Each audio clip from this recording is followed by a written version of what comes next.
Hey dudes, today's lesson I'm going to teach you the 400 lick theory, which is what I was told when I wanted to become a lead player. The guitarist I was chatting to said, just learn 400 licks, Kel, you'll be right. And so that's really overwhelming when you think about it. There's 400 different riffs to learn.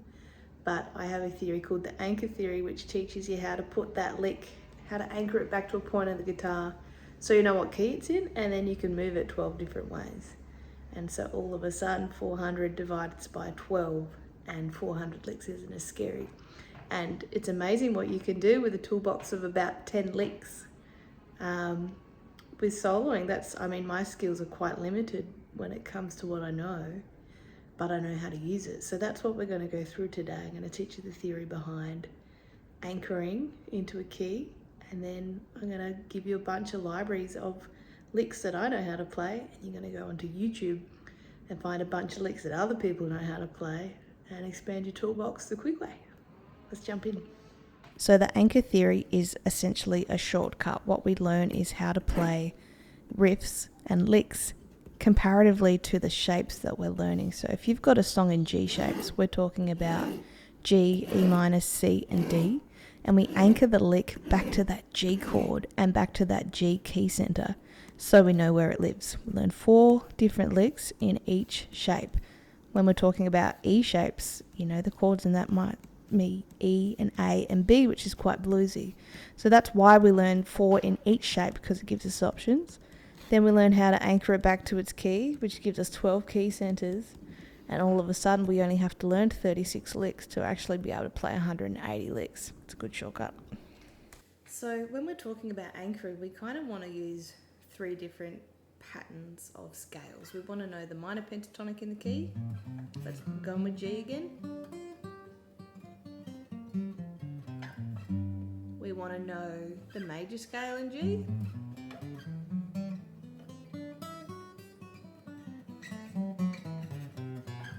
Because we want to know the different tonalities, like is it bluesy, like minor blues, or is it a major blues? And that's the defining factor, is G major versus G minor, right? But then we've also got one extra scale that we can chuck in, which is the E minor pentatonic. So when you take G and go down 3 steps, 1, 2, 3, the E minor relates back to the G major scale because they're the relative minors. So when you play an E minor pentatonic, it sounds really cool because it's actually the G major pentatonic when you start it on the 2nd note. So forget E exists. Let's go to the 2nd note of, here's your E minor pentatonic. When I play it from E, and it fits into E minor. But if I just start from G,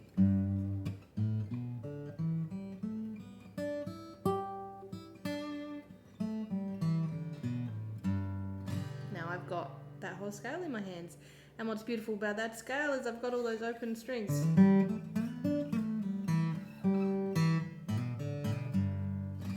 And so now I've got lots of different options of what I want to do. And I use those scales to always anchor back to the note. So whatever shape I pull from a riff or a lick, I want to think about where does it belong. So if I'm playing, that belongs to this little chord, which belongs to this key. So I know it's 1, 2, 3, 4 strings down and 1 note up there, along with that little interval belongs down there. Does that much make sense? So if I wanted to move that, here's A. And so once you've learned how to anchor a lick, the next step is to stack licks on licks, always anchoring them back so you can play a full solo. So we're in the key of G, the chord progression is G, E minor, C, D. And the idea to solo is we want to stack 4 different licks back to the key center, which is this G. So my first lick is, and then my second lick is this. And then my third lick doesn't come to the 4th chord, so I'm not going to play anything over C, I'll leave some space. D, I'll play my favourite lick, back to G, and then just one final thing to get us back to that progression. So together.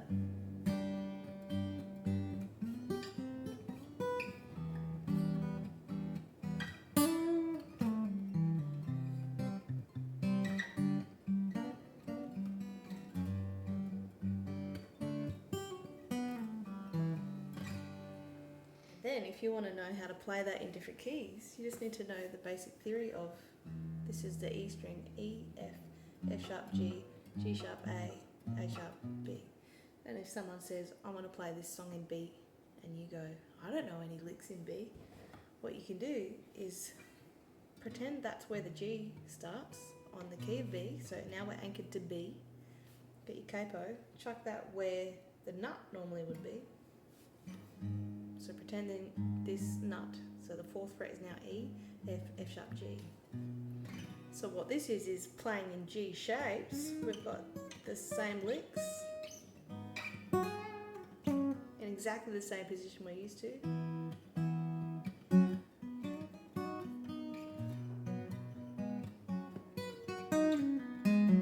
But we can now play in B flat, or B rather, which is where we're at. And you can do that for any key. If it needs to be A, you come down here.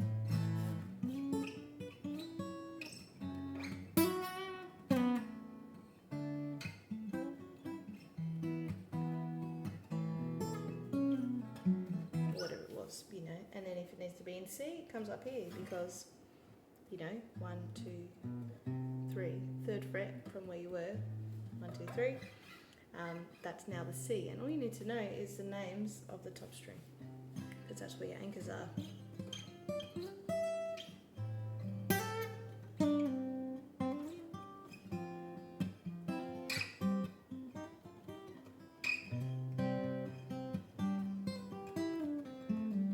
And so the work from here is to learn some different shapes. We've just had a brief look at G shapes, and on YouTube there will be a library of the licks I just used and some others in the key of G that anchor back to G. But the idea is when you're playing songs that predominantly use, you know, A, and so in the key of A you're going to be using A and D and E, for example. There's some better licks that are around that chord that are easier to jump back to that chord. So then you learn your A shapes. Then you move on to the next one, you might learn some D shapes, which are different again. And you learn lots of different shapes, so you can play in lots of different keys and lots of different positions, and you can build out your toolbox rather quickly because now you know it's a theory to be able to play it in lots of different keys. And that's the basics of this whole theory, 400 licks with a bit of anchoring going on. If you would like a little bit more info, I've got a book on my website, and you can also book in for a session one-on-one where we slow it down and figure out what you know and help you understand everything we've just gone through.